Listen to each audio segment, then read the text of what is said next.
Good morning, good afternoon, good evening. This is Alan Burgos from the hashtag Walk with Lad channel.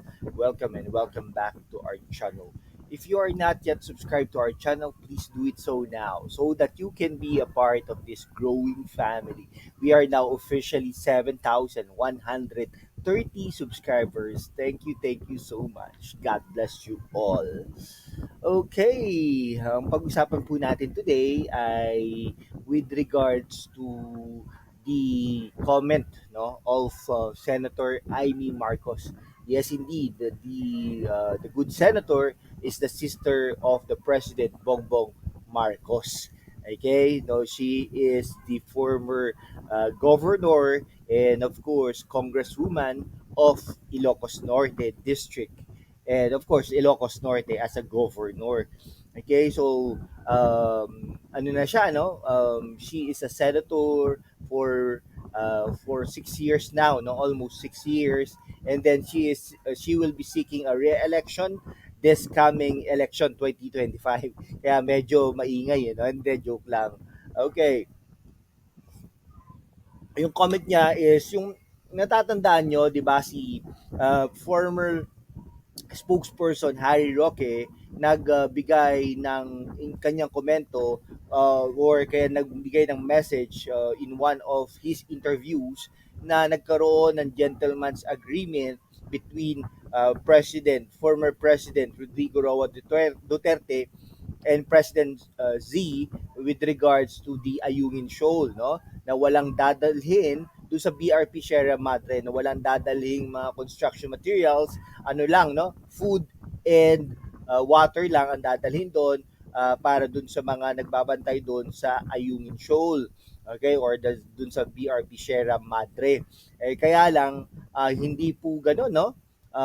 Ang nangyayari daw, kaya po nagagalit ang China, bansang China, at dahil doon ay parang yung gentleman's agreement na nangyari noon ay hindi po sinusunod ni Bongbong Marcos ngayon.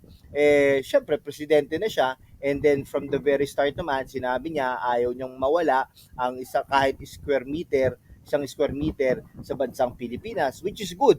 And then sabi niya kung meron mang ganon ay rescind. Ibig sabihin, inaalis na niya yon, no? So something like that, or binabawi na niya bilang presidente, no? So yung ano naman, sabi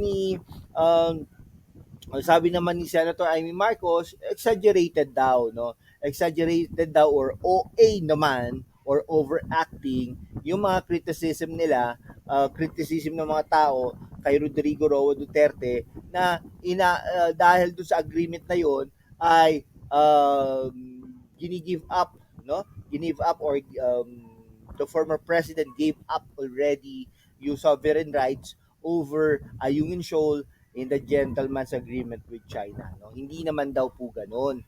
Okay? So ayun, no? So sabi yung ano na yon, yung komento ni Senator Amy Marcos ay nanggagaling doon sa komento, no?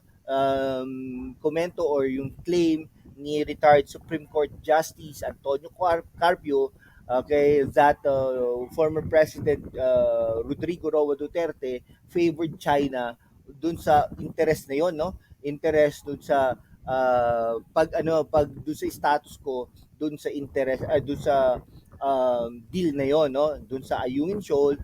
And then nag-promise daw no? Nag-promise daw si former President Rodrigo Roa Duterte na hindi magdi-deliver ng construction materials para i-repair yung na-ground or nabalaho doon sa Ayungin Shoal kay yung BRP Sierra Madre, no? Okay? Sabi ng iba, no, lalong-lalo na si Carpio, yung agreement na yon ay was lopsided over China, no? So sabi ganoon, kitang-kita na yung agreement na yon ay talagang pang China lang, no? Yon, okay? And then of course, ano natin, para sinusurrender natin yung exclusive economic zone rights over Ayungin Shoal, no? And then of course, yung China veto power over exclusive right to erect structures on Ayungin Shoal, no? May mga marami na daw diyan mga structures no. Okay, sabi naman ni Senator Marcos nung in-interview siya sa radyo, OA naman 'yon, no? Hindi ito yung may kasunduan kung may kasunduan man. Pero tignan niyo po kung may mga kasunduan na ganyan, involved ang Senado diyan, no? Kasi parang international agreement and international treaties.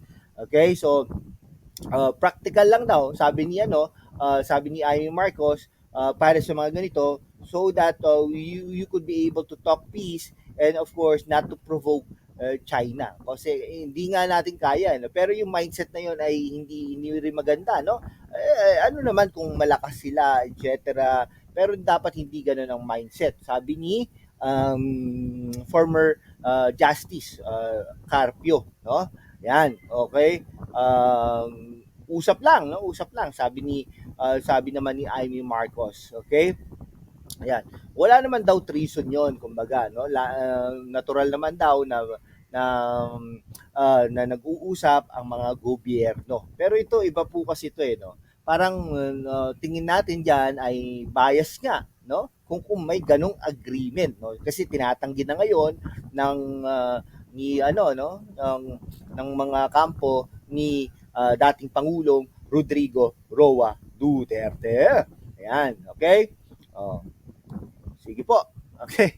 Hanggang dito na lang po mga kaibigan ko. Maraming salamat po sa inyong lahat. Kung hindi ka pa nakapag-subscribe kaibigan, mag-subscribe ka naman so that we can be able to maintain and sustain this channel. Thank you so much guys. God bless you all.